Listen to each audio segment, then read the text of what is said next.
आजच्या भागामध्ये आपण पाहणार आहोत की जय आता विचार करत असतो. तो त्याच्या केबिनमध्ये बसलेला असतो, पण त्याच्या डोक्यात ना आता विचार सुरू असतात, कारण त्याने रात्रभर ते पुस्तक वाचलेलं असतं ना. मग तो आता विचार करत असतो की काय करू, पण रात्रभर पुस्तक वाचल्यामुळे त्याला ना आता झोपसुद्धा येत असते. मग तो विचार करतो की का का म्हणून मी तो पुस्तक वाचत बसलो, त्यामुळे माझी झोप झाली नाही आहे. पण नंतर त्याला आता हेही वाटत असतं की नाही, आता त्याला असं वाटू लागतं की आपण आहे ना एकदा ते पुस्तक वाचावं. कारण शेवटी ना जेव्हा आपण एखादं पुस्तक वाचतो तेव्हा पुढे काय होणार आहे किंवा त्याच्यामध्ये पुढे स्टोरीमध्ये काय घडणार आहे या सगळ्यामध्ये खूप जास्त इंटरेस्ट असतो. आणि त्यामुळे तो सुद्धा आता राहत नाही त्याला, आणि त्याने आता ते बुक बाहेर काढलेलं असतं. आणि जसं तो आता ते बुक बाहेर काढतो तसं आता तो वाचायला सुरुवात करतो. आणि आता तो त्या स्टोरीमध्ये इतका रमून जातो ना की त्यालाही भान उरत नाही की त्याने हे सगळं काय केलेलं आहे तेच आता तो एकटक ते पुस्तक वाचत राहतो. पुस्तक वाचत असताना त्याला आता कळत नसतात काही गोष्टी. मी त्या स्टोरीमध्ये तो अगदी वाहून जातो. त्याच्या डोळ्यातनं सुद्धा आता पाणी आलेलं असतं. डोळ्यात ना जसं त्याच्या पाणी येतं ना तसं आता इकडे शरू त्याच्यासाठी स्पेशली अशी कॉफी घेऊन आलेली असते. जसं शरू त्याच्यासाठी स्पेशली कॉफी घेऊन येते ना तसं आता तो शरूकडे पाहू लागतो. आणि मग शरू त्याला म्हणत असते की काय मी दिलेलं पुस्तक वाचतोयच वाटतं, इथे तर खोटं बोलायचं की वाचत नाही आहे वगैरे, पण इकडे तर भलतंच आपलं सुरू आहे असंही बोलून ती आता त्याला चिडवत असते. मग जेव्हा ती त्याला चिडवते तेव्हा तो डोळे आपले पुसत असतो. तेव्हाच ती त्या पुस्तकातलं महत्त्व त्याला समजावून सांगते. म्हणजेच जेव्हा आपण पुस्तक वाचतो ना तेव्हा आपल्याला असंच वाटत असतं की आपल्याला काय होईल काय नाही. पण तुला सांगू का, हे पुस्तक वाचल्यानंतर ना तुलासुद्धा रिलॅक्स वाटत असेल. म्हणजे बघ, तुलासुद्धा त्या स्टोरीमध्ये पुढे काय होणार आहे काय नाही याची उत्सुकता तर असेलच, आणि त्याचसाठी तर तू हे पुस्तक वाचत होतास. आणि म्हणून तर आताही तू रात्रभर वाचत असल्यामुळे पुढे काय होणार आहे यामध्ये तुला इंटरेस्ट होता, बरोबर की नाही. असंही बोलून ती त्याला आता चिडवत असते. त्यावर तो म्हणतो की हो, हे पुस्तक मला आवडलं आहे, छान आहे स्टोरी, असं तो आता म्हणतो. तेव्हा तीही सारा सांगते की हो, मला माहिती ही स्टोरी खूप छान आहे. मग कधीकधी ना या स्टोरीप्रमाणेच ना आपण आपलं जग जे आहे ते विश्व तसंच चालायला लागतो. मग तेव्हा इथे शरूला जय म्हणत असतो की पुन्हा एकदा तू माझ्या केबिनमध्ये आलीस तर आलीस, वर तू एका शब्दाने मला विचारलंस का, नॉक केलंस का. तेव्हा ती म्हणते की अरे, माझ्या हातात नाही कॉफीचे मग होते, मग कॉफी येतात असताना नॉक कशी करू तू सांग ना, मी डायरेक्ट आले, असंही आता ती त्याला बोलत असते. आता जय हा शरूकडे एकटक बघत असतो. जय आता शरूकडे जसं एकटक बघतो ना तसं मात्र आता त्याला ना त्याचाच खूप एकदम असं भारी वाटत असतं. त्याला आता असं भरून आलेलं असतं, कारण ते बुकमधलं जे काही पूर्ण स्टोरी होती ती वाचून ना त्याला एकदम भारी वाटत होतं. तेच आता शरूही त्याला त्या सगळ्याचं महत्त्व समजावून सांगते. म्हणजेच काय तर त्याला आता ती म्हणत असते की ती काय आहे ना की तुम्ही ही स्टोरी वाचली ना त्यातच मला आवडलं आहे की तुम्हाला का होईना ही गोष्ट आवडते ते. कारण मला असं वाटलं होतं की तुम्ही वाचताय की नाही, पण तुम्हाला एक सांगू का, आता तुम्ही स्टोरी वाचलात ना तर तुम्हालासुद्धा ना आता प्रेमात पडायला आवडेल. म्हणजे तुम्हालासुद्धा युनिक लव्ह स्टोरी आवडायला लागतील बघा. असंही आता शरू ही जयला बोलत असते. जय आता शरूला म्हणत असतो की हो, मला आधी वाटलं होतं की मला आवडणार नाही, पण खरंच मला आवडलं आहे, असंही आता तो बोलत असतो. तेच आता तो शरूमध्ये हरवलेला असतो. खरं तर आता शरू म्हणत असते की हे पुस्तक वाचून का होईना निदान तू कोणाच्या तरी प्रेमात तर पडशीलच. त्यावर आता चक्क जयने असं बोलल्याबरोबर शरू काहीच रिॲक्ट करत नाही. शरू तर आता शांतच राहते आणि जयचं बोलणं तर ती ऐकतच बसते. कारण आता जय जो आहे तो काही रिॲक्ट जास्त करतच नसतो, कारण त्याला आता हे लव्ह स्टोरीज वगैरे आवडायला लागलेले असतात. मग आता तो ती त्याला हेही म्हणते, आता ह्या लव्ह स्टोरीमध्ये तुला अजून इंटरेस्ट येतच असेल ना की अजून पुढे काय होतं आहे काय नाही हे वाचण्यासाठी. मला माहिती आहे ना तुला नक्कीच आवडत असणार आहे, असंही आता ती त्याला बोलत असते. तेव्हाच तोही म्हणतो की हो हो, आवडतं आहे ना, मला आवडतं आहे हे वाचायला. मग आता ह्या सगळ्या काही गोष्टी बोलल्यानंतर दोघंही जण मात्र एकमेकांकडे बघत असतात. तेच आता शरू जयला बोलत असते की चल, मला असं वाटतं आहे की तू पुस्तक वाचत बस, मी जाते, मला तशी कामं आहेत, असं बोलून शरू आता तिकडनं निघते. मग आता जेव्हा ते तिकडनं निघते ना, तेव्हा मात्र आता दुसरीकडे पाहायला मिळत असतं की जय ना त्या शरूकडे बघत राहतो. कारण आहे ना, तो तर आता त्याला समजतच नसतं की ह्या शरूचं करायचं तरी काय. कारण शरूमध्ये झालेले बदल आणि या सगळ्या काही गोष्टी ना त्याला परफेक्ट अशा दिसत असतात आणि त्यामुळेच ना तो आता तिच्याकडे बघत असतो. तेच आता दुसरीकडे जेव्हा समायरा येते कामावर, तेव्हा समायराने आल्यानंतर ना सोबतच ना तिच्या एक्सबरोबर एका मुलीलासुद्धा आणलेलं असतं. समायरा जशी तिच्याबरोबर एका मुलीला घेऊन येते तसं आता सगळीजणं चकित होतात. समायरासोबत एक नवीन मुलगी जॉबला आलेली असते आणि सगळ्यांनाच ती सांगत असते समायरा की बघा बघा, आपल्याकडे एक नवीन मुलगी जॉईन झालेली आहे. सो हिचं नाव आहे रॅवी. रॅवी म्हटल्यावर इथे जो पिऊन असतो तो म्हणत असतो की मी सचिन. तो तिच्या सौंदर्यावर भाळतो. तो आता म्हणत असतो की तुमचं सरनेम वार असेल बरोबर. मग ती म्हणते की नाही. मग तो म्हणतो की मलाच म्हणायचं होतं की रविवार म्हणजे रविवार असं काहीतरी मला जुळवायचं होतं, म्हणून मी तुम्हाला विचारलं. त्यावरती म्हणते की नाही नाही. मग तेव्हाच ना इकडे सचिन तिला विचारतो की मेरा नाम तो पहचान होगे. तर ती नाही असं म्हणते. त्यावर सचिन तिच्याकडे बघत बसतो. तेच आता इथे मॅक कानामध्ये पुटपुटत असतो शरूच्या.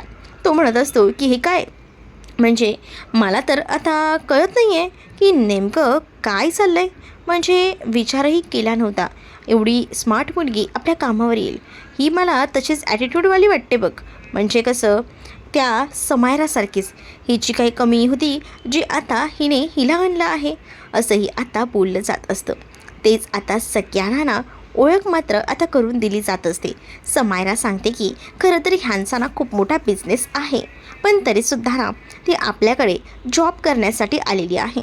म्हणजेच तिला असं वाटतं आहे की आधी थोडंसं जॉब करून बघावं आणि मग जर एक्सपिरियन्स आला तर आपल्या कंपनीत स्वतः काम करावं, असं तिचं काहीसं म्हणणं आहे. म्हणूनच ती आपल्याकडे काम करायला आली आहे, असंही आता बोललं जातं. मग जेव्हा या सगळ्या काही गोष्टी बोलल्या जातात तेव्हा थोडाफार का होईना आता विचार जो काही आहे तो आता केला जात असतो. जेव्हा आता विचार केला जात असतो ना, तेव्हा मात्र आता मराठी बोलत असते. शी शरूला ओळखते आणि ती म्हणते की तुम्ही शर्वरी परब ना.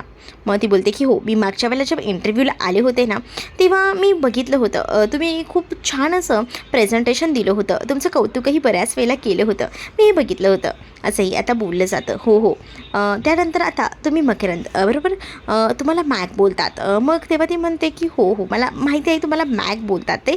मग मॅक जे आहे ते मला काही माझ्या जवळचीच माणसं असं बोलतात, असंही तो म्हणतो.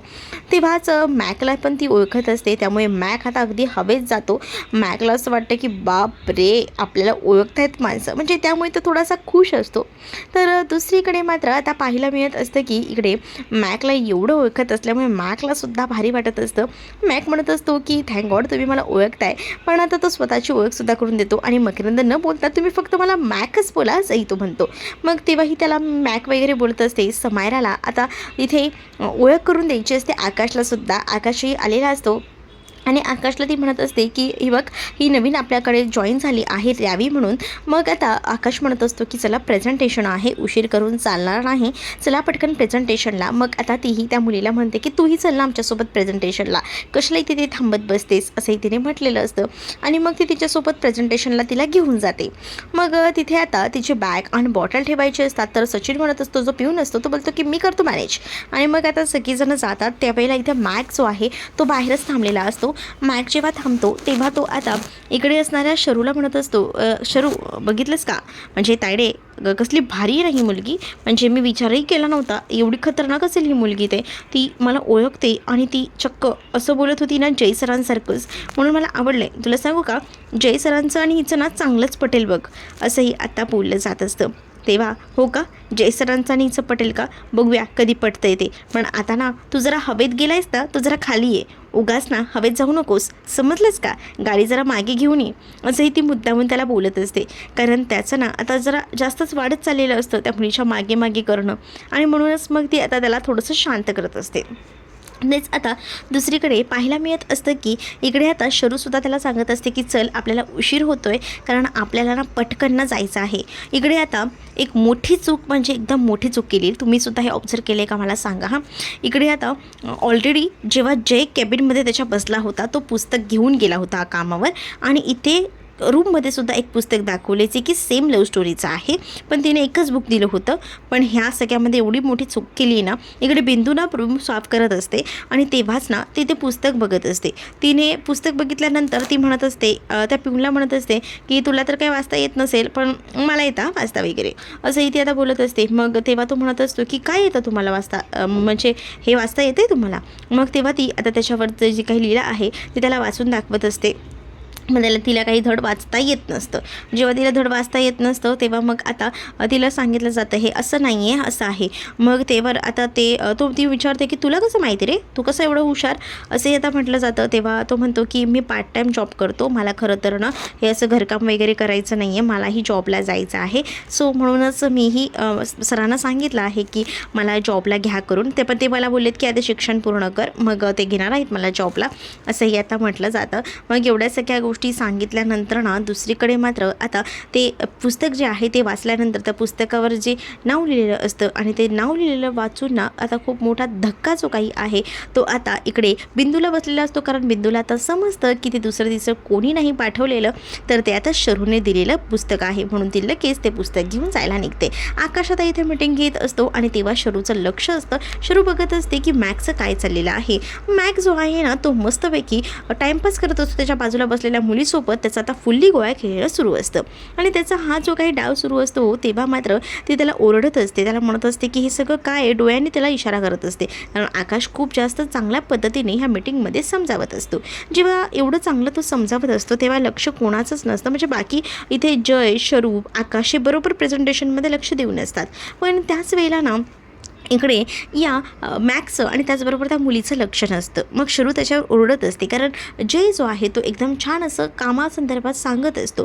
पण इकडे लक्ष नसल्यामुळे ना रागही तेवढाच मात्र येत असतो. आणि जेव्हा एवढं सगळं रागातच ती बघत असते तरीसुद्धा मॅक काही थांबत नाही. इथे मीटिंग सुरू असतानाच हे सगळं काही घडत असतं. शेवटी ना शरू जी आहे ती आता मॅककडनं ती डायरेक्ट खेचून घेते कारण त्यांनी जो फुल्ली गोळा खेळायचा डाव चाललेला असतो तो कुठेतरी थांबायला हवा म्हणून.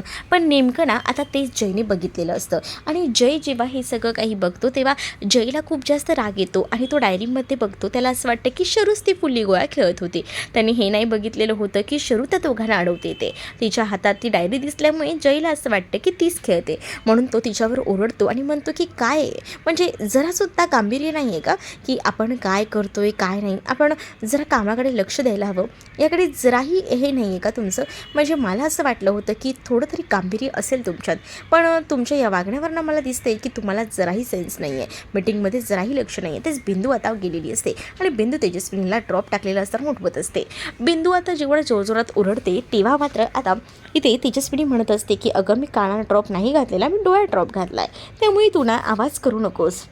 तेव्हाच या सगळ्या काही गोष्टी बोलल्यानंतर ना दुसरीकडे आता ती म्हणत असते की तुम्ही डोळ्यात ड्रॉप घातला आहे पण आता तुम्हाला तुमचे डोळे साफ करण्याची गरज आहे. कारण तुम्ही बघताय का चक्क मला अजय सरांच्या रूममध्ये ना हे बुक सापडले आणि ते कोणी दिले माहिती का, लव्ह स्टोरी बुक आहे आणि ते दिलं आहे ते म्हणजे शरूने.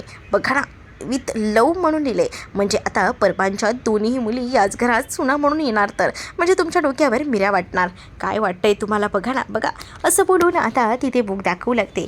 तेच आता लगेच काय तर्कवितर्क लावतेस ग, आणि परपांच्या दोन्ही मुला मी एकाही मुलीला घेणार नाही या घरात, म्हणजे तू दोन मुलींचं काय घेऊन बसलीस. मग अहो तुम्हाला समजतंय का, जय सरांचे वारे ना उलट दिशेला वाहत आहेत, पण तुम्हाला या गोष्टी कळत नाहीत. बघा ना बघा, तुम्ही स्वतः बघा ना, या म्हणजे नाव काय लिहिलं आहे. मग ती म्हणत असते विथ माय लव, याचा अर्थ असा नसतो जेव्हा कोणीतरी एकदा प्रेमाने देतं ना तेव्हासुद्धा असं लिहितात, आणि तिने काहीतरी भेट दिले म्हणून तिने तसं लिहिलेलं आहे, असं देखील तेजस्विनी आता बोलत असते.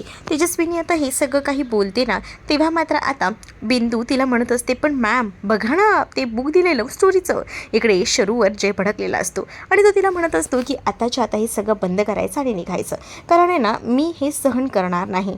हे आता बघितलं शेवटचं, कारण मीटिंग चालू आहे, एवढ्या वेळ मीटिंगचा डिस्कस सुरू आहे पण तुमचं जराही लक्ष नाही आहे.